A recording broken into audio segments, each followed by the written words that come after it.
This account originates from a closure memorandum recovered from improperly filed administrative records. The office referenced was listed as vacant at the time of the assignment. No employee roster includes the narrator by name. I was assigned to close the office because no one else wanted it. That's not what the paperwork said, of course. The file described it as a routine consolidation task, a satellite office that had outlived its usefulness. Lease expired.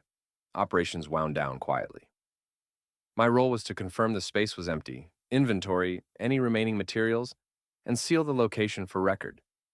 It was the kind of assignment you give someone whose job it is to finish things. The address was familiar in an abstract way. Above a freight agent's storefront, second floor, narrow stairwell. I'd passed the building dozens of times without noticing it. That alone should have told me something. The folder I carried was thin. Too thin for an office that had supposedly operated for over a decade. Inside were checklists, forms, and a single handwritten note clipped to the front. Confirm closure. Do not reopen. No signature. I arrived just after midday. The street below was active enough. Deliveries coming and going, engines idling, men shouting measurements to one another. Normal sounds, grounding sounds. The stairwell, however, was quiet. The door at the top wasn't locked. That was the first inconsistency. According to the file, utilities had been disconnected months prior. The office should have been dark, empty, cold. Instead, when I pushed the door open, the lights were on, not fully lit, just enough to make the space usable, as if someone expected to return before nightfall. The air was stale but not dead. Paper, ink, old furniture, no dust. The desks were arranged neatly, each one cleared except for a blotter, a pen, and a ledger. Chairs pushed in, filing cabinets closed and labeled with precise professional handwriting.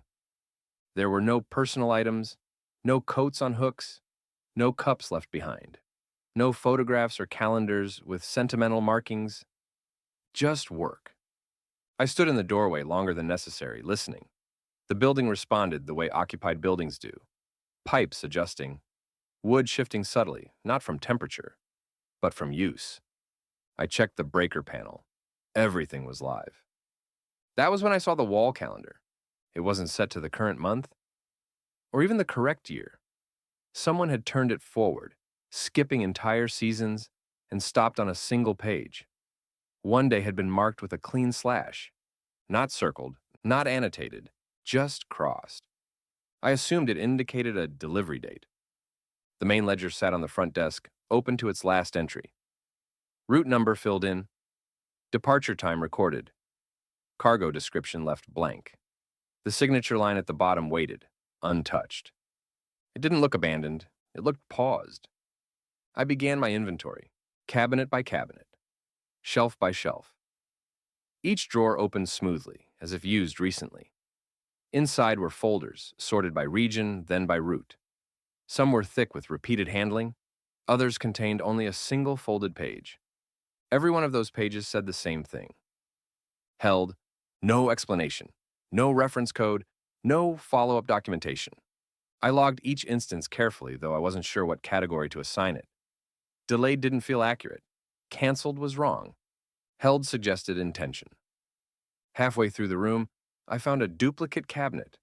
Same labels, same structure, same routes. But the contents didn't match. Routes I'd just logged as completed appeared again, marked incomplete. Dates differed by days, sometimes weeks.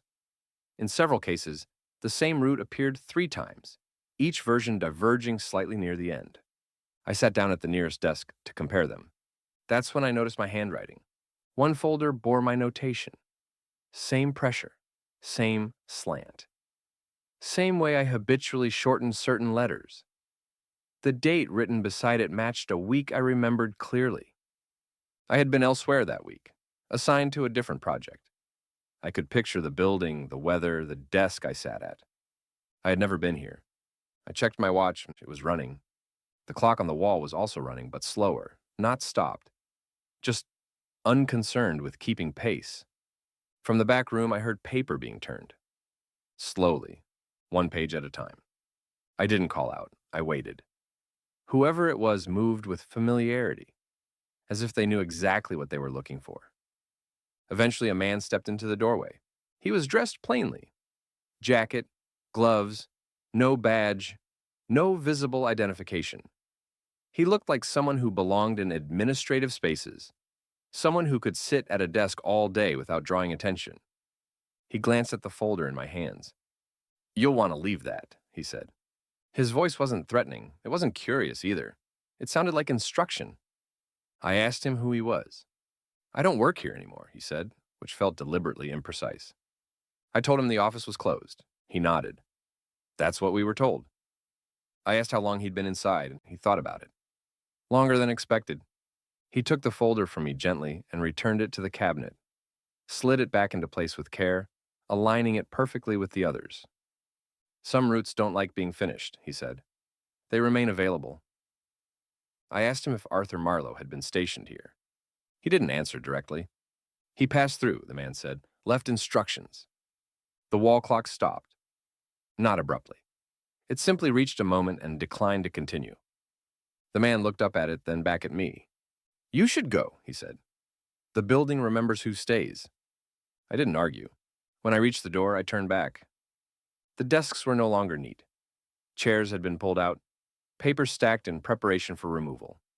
The ledger was closed. Outside, the storefront below was boarded up, the sign gone, windows painted over. The building was dark. When I filed my report, the office did not exist in the system. No address, no lease, no closure request. Attached to my personnel file was a short note. Inventory received, office vacated, as instructed. I was reassigned the next day. The folder marked, held, never reappeared. Subsequent inspections found no structural evidence of the office described. Archived records confirm Marlow Company maintained a presence in the area, though no closure order was issued. The referenced materials remain unaccounted for.